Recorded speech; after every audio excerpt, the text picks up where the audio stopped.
Welcome friends. आज के video में हम देखेंगे समान विज्ञान से रिलेटेड प्रश्न।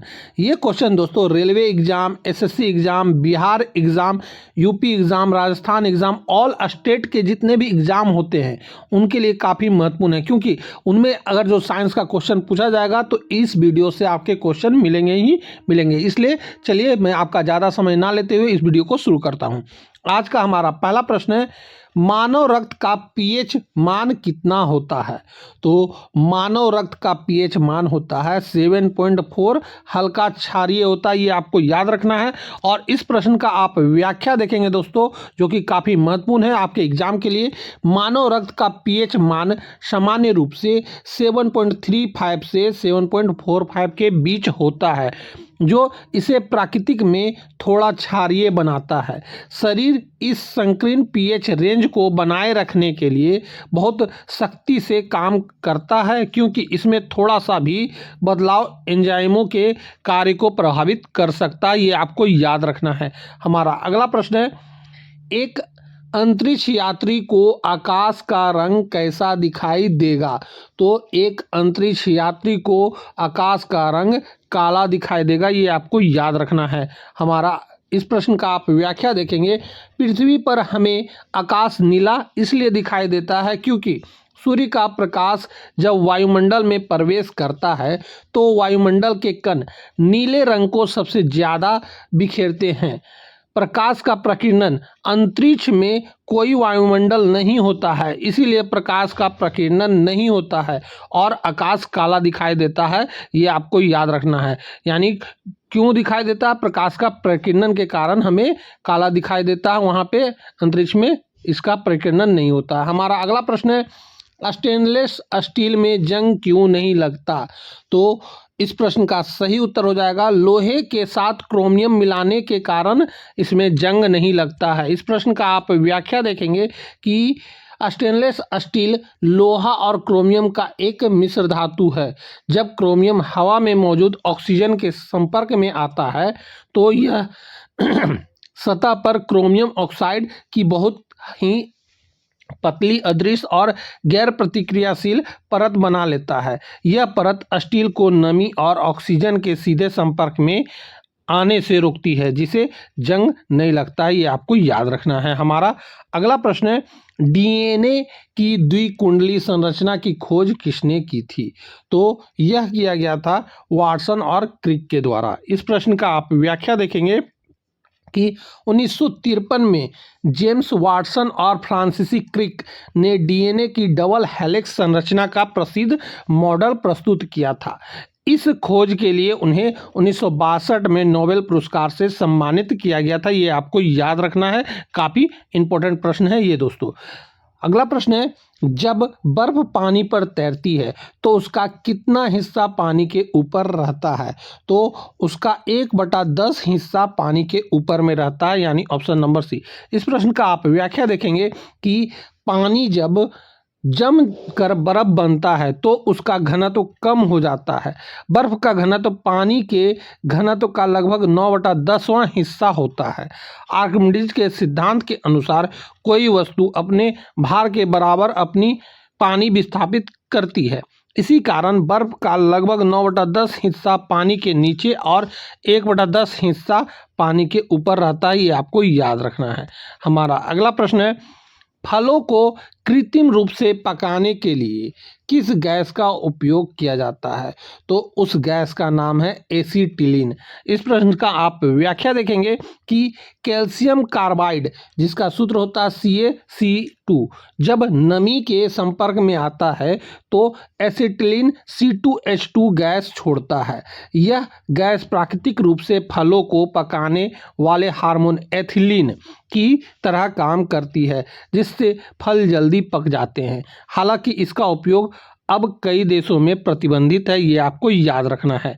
हमारा अगला प्रश्न है, मानव शरीर की सबसे छोटी हड्डी स्टेपीज कहाँ पाई जाती है? तो यह पाया जाता है कान में। इस प्रश्न का आप व्याख्या देखेंगे कि स्टेपीज मानव शरीर की सबसे छोटी हड्डी है, जो हमारे मध्य कान में पाई जाती है। यह 3 छोटी हड्डियाँ मेलियस, इंकस और स्टेपीज में से एक है, जो ध्वनि कंपनों को आंतरिक कान तक पहुंचाती है। ये आपको याद रखना है। कान में हमारी 3 हड्डियां हैं, मेलियस, इंकस और स्टेपीज। हमारा अगला प्रश्न है, वॉशिंग मशीन का कार्य किस सिद्धांत पर आधारित है? तो यह आधारित है अपकेंद्रीय सिद्धांत पर, यानी ऑप्शन नंबर सी। इस प्रश्न का आप व्याख्या देखेंगे कि वॉशिंग मशीन का ड्रायर तेजी से घूमता है, जिससे एक अपकेंद्रीय बल उत्पन्न होता है। यह बल पानी को कपड़ों से बाहर की ओर धकेलता है, जिससे कपड़े सूख जाते हैं। दूध से मक्खन निकालने की प्रक्रिया भी इसी सिद्धांत पर काम करती है। ये आपको याद रखना है। हमारा अगला प्रश्न है, भोपाल गैस त्रासदी में किस जहरीली गैस का रिसाव हुआ था? तो उसमें जो है मिथाइल आइसोसाइनाइड का रिसाव हुआ था। इस प्रश्न का आप व्याख्या देखेंगे कि 2 से 3 दिसंबर 1984 की रात को भोपाल में यूनियन कार्बाइड कीटनाशक संयंत्र से मिथाइल आइसोसाइनाइड नामक एक अत्यधिक जहरीली गैस का रिसाव हुआ था, जिससे हजारों लोगों की मृत्यु हो गई थी। ये आपको याद रखना है। हमारा अगला प्रश्न है, रक्त का थक्का बनने में कौन सा प्रोटीन अनिवार्य है? तो वह प्रोटीन का नाम है फाइब्रिनोजेन। इस प्रश्न का आप व्याख्या देखेंगे कि जब चोट लगती है तो रक्त में मौजूद प्लेटलेट्स और एंजाइम फाइब्रिनोजेन नामक घुलनशील प्रोटीन को फाइब्रिन नामक अघुलनशील धागों में बदल देते हैं। ये फाइब्रिन धागे एक जाल बनाते हैं, जिससे में रक्त कोशिकाएं फंस जाती है और थक्का बन जाता है। ये आपको याद रखना है। हमारा अगला प्रश्न है, सूर्य की ऊर्जा का मुख्य स्रोत क्या है?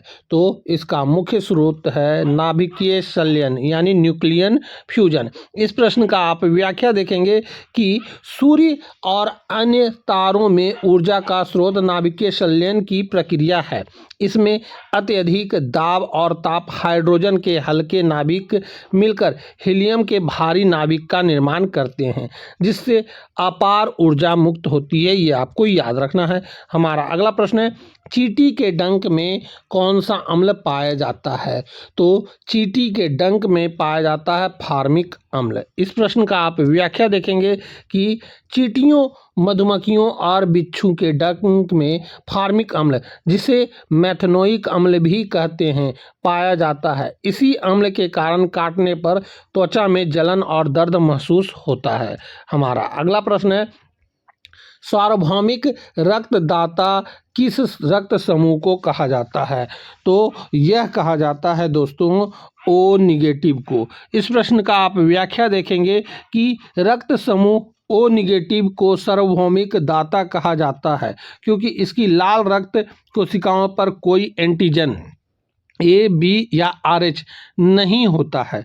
इसीलिए यह किसी भी रक्त समूह वाले व्यक्ति को बिना किसी रिएक्शन के चढ़ाया जा सकता है।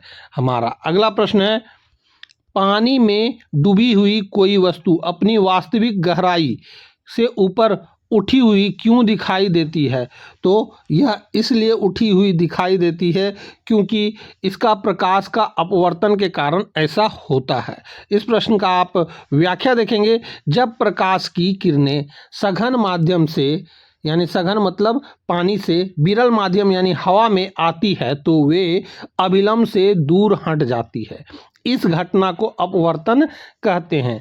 इसी कारण पानी में रखी हुई वस्तु की आभासी गहराई उसकी वास्तविक गहराई से कम प्रतीत होती है और वह ऊपर उठी हुई दिखाई देती है। ये आपको याद रखना है। हमारा अगला प्रश्न है, शुष्क बर्फ क्या है? तो शुष्क बर्फ जो है यह ठोस कार्बन डाइऑक्साइड होता है। इस प्रश्न का आप व्याख्या देखेंगे, जब कार्बन डाइऑक्साइड गैस को बहुत कम तापमान -78.5 डिग्री सेंटीग्रेड पर ठंडा किया जाता है तो वह द्रव बने बिना सीधे ठोस अवस्था में बदल जाती है। इस ठोस रूप को ही शुष्क बर्फ कहते हैं, क्योंकि यह गर्म होने पर पिघलती नहीं बल्कि सीधे गैस में बदल जाती है, यानी ऊर्ध्वापातन हो जाती है। हमारा अगला प्रश्न है, पेनिसिलिन जो कि एक एंटीबायोटिक थी की खोज किसने की थी? तो इसका खोज किया गया था अलेक्जेंडर फ्लेमिंग के द्वारा। इस प्रश्न का आप व्याख्या देखेंगे कि 1928 में एस्टोनिश वैज्ञानिक अलेक्जेंडर फ्लेमिंग ने संयोगवंश पेनिसिलियम नोटेटम नामक फफूंद यानी कवक से पहली एंटीबायोटिक पेनिसिलिन की खोज की थी, जिससे चिकित्सा जगत में क्रांति ला दी। हमारा अगला प्रश्न है, ध्वनि की तीव्रता को मापने की इकाई क्या है? तो ध्वनि की तीव्रता को मापने की इकाई डेसिबल है। इस प्रश्न का आप व्याख्या देखेंगे कि डेसिबल एक लघुगणकीय इकाई है जिसका उपयोग ध्वनि की तीव्रता या प्रबलता के स्तर को मापने के लिए किया जाता है। हर्ट्ज ध्वनि की आवृत्ति को मापता है। हमारा अगला प्रश्न है, कांसा किन धातुओं का एक मिश्र धातु है? तो कांसा जो है यह तांबा और टीन का मिश्र धातु है। इस प्रश्न का आप व्याख्या देखेंगे कि कांसा मुख्य रूप से तांबा और टीन को मिलाकर बनाया जाता है। तांबा जस्ता मिलकर पीतल बनता है, ये आपको याद रखना है। हमारा अगला प्रश्न है, पौधे की पत्तियों में मौजूद हरे रंग वर्णक को क्या कहते हैं? तो यह कहा जाता है क्लोरोफिल। इस प्रश्न का आप व्याख्या देखेंगे कि क्लोरोफिल वह हरा वर्णक है जो पौधों के क्लोरोप्लास्ट में पाया जाता है। यह सूर्य के प्रकाश की ऊर्जा को अवशोषित करता है जो प्रकाश संश्लेषण की प्रक्रिया के लिए आवश्यक है। हमारा अगला प्रश्न है, न्यूटन के किस गति नियम को जड़त्व का नियम भी कहा जाता है? तो उस नियम को कहते हैं न्यूटन का प्रथम नियम। इस प्रश्न का आप व्याख्या देखेंगे कि न्यूटन का पहला नियम कहलाता है कि कोई भी वस्तु अपनी विरामावस्था या एक समान गति की अवस्था में तब तक बनी रहती है जब तक कि उस पर कोई बाहरी असंतुलित बल कार्य ना करे। इसी गुण को जड़त्व कहते हैं। हमारा अगला प्रश्न है, एलपीजी तरलीकृत पेट्रोलियम गैस का मुख्य घटक क्या है? तो इसका मुख्य घटक है प्रोपेन और ब्यूटेन। इस प्रश्न का आप व्याख्या देखेंगे कि एलपीजी जो घरेलू गैसों जैसे कि रूप में उपयोग होती है, मुख्य रूप से प्रोपेन और ब्यूटेन नामक हाइड्रोकार्बन गैसों का मिश्रण होती है। इसमें गंध के लिए एथिल मर्कैप्टन मिलाया जाता है, ये आपको याद रखना है। हमारा अगला प्रश्न है, पौधों में जल का परिवहन किस ऊतक द्वारा होता है? तो उस ऊतक का नाम है जाइलम। इस प्रश्न का आप व्याख्या देखेंगे कि पौधों में दो संवहन ऊतक होते हैं। जाइलम जड़ों से पानी और खनिज को ऊपर पत्तियों तक पहुंचाता है, जबकि फ्लोएम पत्तियों से में बने भोजन को पौधों के अन्य भागों तक पहुंचाता है, ये आपको याद रखना है। हमारा अगला प्रश्न है, हीरा और ग्रेफाइट किसके अपरूप है? तो हीरा और ग्रेफाइट जो है यह कार्बन का अपरूप है, ये आपको याद रखना है। इस प्रश्न का आप व्याख्या देखेंगे कि अपरूप एक तत्व के विभिन्न संरचनात्मक रूप होते हैं। हीरा और ग्रेफाइट दोनों ही शुद्ध कार्बन से बने होते हैं, लेकिन उसके परमाणुओं की व्यवस्था अलग अलग होती है। इसी कारण हीरा अत्यधिक कठोर है जबकि ग्रेफाइट नरम और चिकना होता है, ये आपको याद रखना है। हमारा अगला प्रश्न है, वायुमंडलीय दाब को मापने के लिए किस उपकरण का प्रयोग किया जाता है? तो इसमें प्रयोग किया जाता है बैरोमीटर का। इस प्रश्न का आप व्याख्या देखेंगे कि बैरोमीटर का उपयोग वायुमंडलीय दबाव को मापने के लिए किया जाता है। हाइड्रोमीटर तरल पदार्थों के घनत्व को और हाइग्रोमीटर हवा की आर्द्रता और लेक्टोमीटर दूध की शुद्धता मापने के लिए किया जाता है। हमारा अगला प्रश्न है और इस वीडियो का आखिरी प्रश्न है। दोस्तों, आपको यह बताना है कि 25 क्वेश्चन में से आपके कितने प्रश्न सही हुए हैं, ये आप हमें जरूर से जरूर कमेंट करके बताएंगे। कौन सा विटामिन जल में अघुलनशील है? तो वह विटामिन का नाम है विटामिन सी। इस प्रश्न का आप व्याख्या देखेंगे कि विटामिनों को दो समूहों में बांटा जाता है। विटामिन बी और सी जल में घुलनशील होते हैं, जिसका मतलब है कि वे शरीर में संग्रहित नहीं होते और उन्हें नियमित रूप से लेने की आवश्यकता होती है और विटामिन ए, डी, ई के वसा में घुलनशील होते हैं, ये आपको याद रखना है। तो दोस्तों यहीं पे हमारा इस वीडियो का 25 क्वेश्चन पूरा होता है। आपके 25 क्वेश्चन में से कितने प्रश्न सही हुए हैं आप हमें कमेंट करके बताएंगे। तो अब हम आपसे मिलेंगे अगली वीडियो में, तब तक के लिए जय हिंद, वंदे मातरम।